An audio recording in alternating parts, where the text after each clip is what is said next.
j'espère que tu vas bien. Moi, ça va super. Actuellement, j'attends mes résultats de partiel, ok? Normalement, je les ai demain. Donc, j'espère que tout se passera bien. Sinon, les rattrapages me guettent, c'est tout ce qui va se passer. Bref, j'espère que tu vas bien. Et comme tu as pu le voir dans le titre, aujourd'hui, je vais te raconter le jour où j'ai sauvé quelqu'un. Sauvé entre grosses guillemets, hein. Voilà, le jour où donc j'ai sauvé ma grand-mère. Voilà. Je suis un peu, voilà, une héroïne, voilà. Mais en tout cas, je fais aussi cette vidéo pour dire, mamie, je t'aime. Voilà, je t'aime du plus profond de mon cœur. Et si tu passes par là, et je sais que tu passeras par là, gros bisous. Donc, essayons de recontextualiser un petit peu tout ça. Déjà, petit aparté, si vous entendez les gosses crier, j'ai pas le choix. Il est actuellement 18h31. Alors, il y a du monde dehors et il y a du monde qui crie. À mon plus grand désespoir, malheureusement, vous allez vous taper aussi les gosses qui crient dehors en faisant du vélo. Let's go. Ok, bref, revenons à nos moutons. Donc, pour recontextualiser un petit peu tout ça, actuellement, j'ai 20 ans.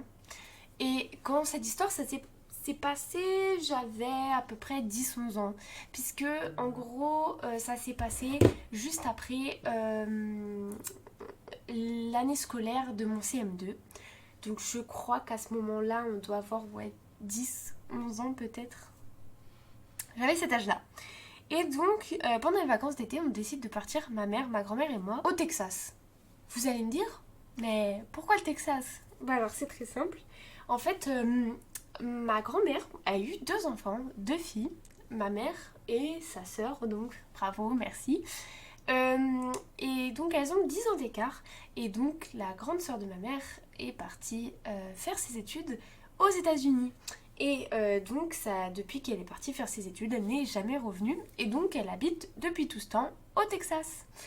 Il se trouve aussi qu'elle a fait une fille, elle aussi, comme ma mère, et qu'on a 1 mois d'écart. Donc tout pareil quoi. Donc du coup j'étais déjà allée là-bas au Texas chez eux quand j'avais quelques mois, genre 18 mois, un truc comme ça. Donc je ne me rappelle absolument de rien. Et donc pour que je découvre un peu les États-Unis et puis que je vois un peu ma famille. En fait habituellement c'était plutôt eux qui venaient en France parce que ça manquait à ma tante de voir la France. Mais là du coup on a décidé d'y aller. Donc on va au Texas en juillet. Trop bonne idée, haha. Il faisait genre 40, 50, je ne me rappelle plus, mais je sais qu'il faisait abominablement chaud.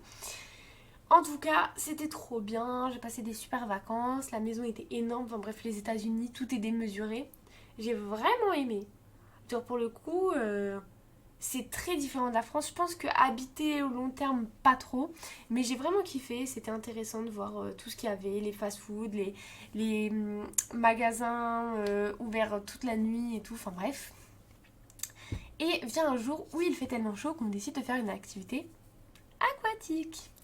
Et donc qui dit aquatique dit aqua boulevard ou aquapark, bref, peu importe ce que vous avez à côté de chez vous et comment ça s'appelle, vous voyez un peu le délire. Ce genre de grand parc avec plein de toboggans, plein de rivières, plein de piscines, plein de choses incroyables quand tu meurs de chaud l'été. On décide donc d'y aller parce que moi et ma cousine qui avons 10 ans, on était passionnés par ça. Puis nos mères et ma grand-mère ont décidé juste de nous accompagner pour nous faire plaisir. La journée passe, on fait plein de toboggans avec ma cousine, tout ça, on s'occupe. Et puis ma mère, ma tante et ma grand-mère qui étaient restées sous un parasol avaient cependant très chaud. Du coup, nos mères se sont baignées un petit peu, etc. Mais ma grand-mère, c'est vrai que pas trop. En plus, pour recontextualiser encore un peu, ma grand-mère a des problèmes de cœur depuis qu'elle est née en fait. Elle n'a jamais vraiment pu faire de sport, toujours été dispensée. Elle était fatiguée très vite, pas de cardio, etc. Enfin bref, c'était un peu compliqué.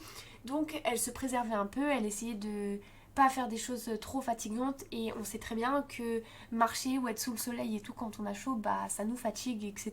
Donc elle faisait pas trop ce genre de choses. Et ce jour-là, du coup, il faisait quand même vachement chaud. Et ma grand-mère avait quand même envie de se mouiller un peu, quoi. Elle était là pour ça. Donc du coup, on est allé dans une petite rivière. pour ceux qui voient ce que c'est. Parce que sinon, il y avait que genre des piscines avec des vagues et tout, et ça l'intéressait pas trop. Les petites rivières, pour ceux qui voient pas, on est dans une bouée, comme ça, hop. Tu laisses tes pieds pas toucher le sol. C'est genre à 1m10, 1m20 de hauteur. Et puis en gros il y a du courant et donc du coup ta bouée elle avance comme ça fait un petit cercle et voilà c'est un petit circuit, c'est sympatoche. Ma grand-mère propose à ma mère et ma tante et puis elles veulent pas trop donc elle me dit viens avec moi. Je dis bah go, moi ça m'intéresse, en plus faire un truc avec ma grand-mère est tout trop fun. Donc du coup on décide de aller, voilà, on y va, let's go.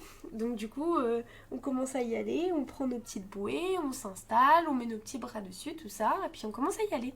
Donc on fait genre vraiment 3-4 mètres dans la piscine.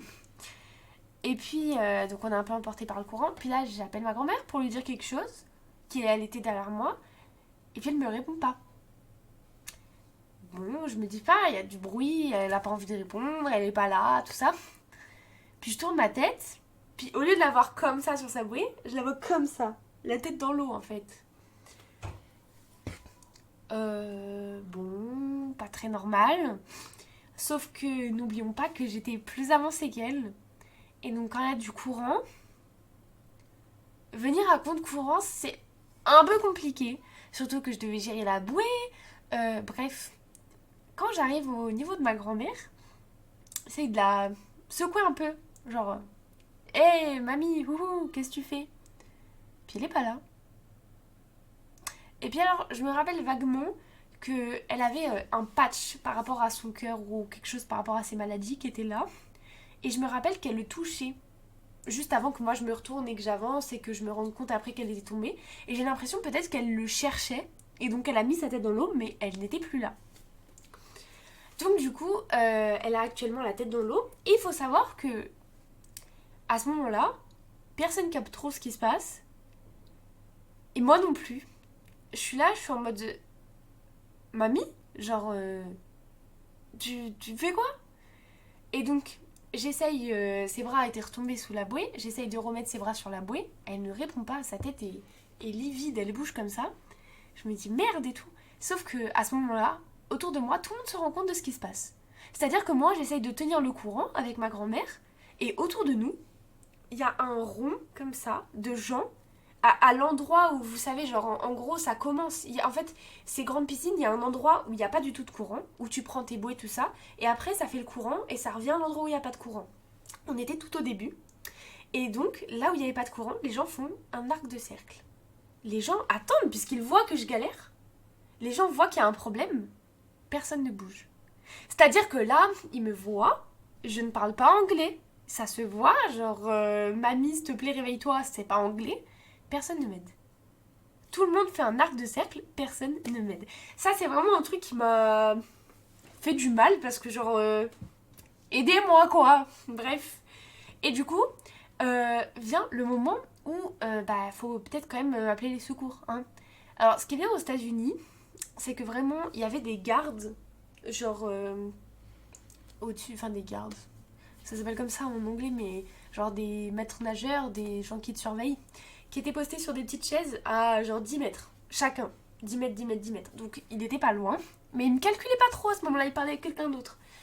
Et moi, à 10 ans, dans un moment de stress intense, va te rappeler comment on dit aidez-moi en anglais. Je ne sais pas. Et à ce moment-là, je me rappelle juste qu'à cette époque-là, je regardais un dessin animé, enfin c'était pas un dessin animé, mais c'était une animation québécoise où c'était des personnages avec des grosses têtes. Peut-être que quelqu'un va trouver, enfin a déjà regardé. C'était québécois je crois. C'était des grosses têtes, c'était un peu des caricatures, etc. Et il y avait eu un épisode sur l'avion et il disait Mayday, Mayday, Mayday, Mayday. Donc je me rappelle de ça et je crie Mayday. Je crie pendant 5 secondes max. Et là, le maître nageur saute instantanément et il me pose des questions. Je suis incapable de savoir ce qu'il est en train de me dire.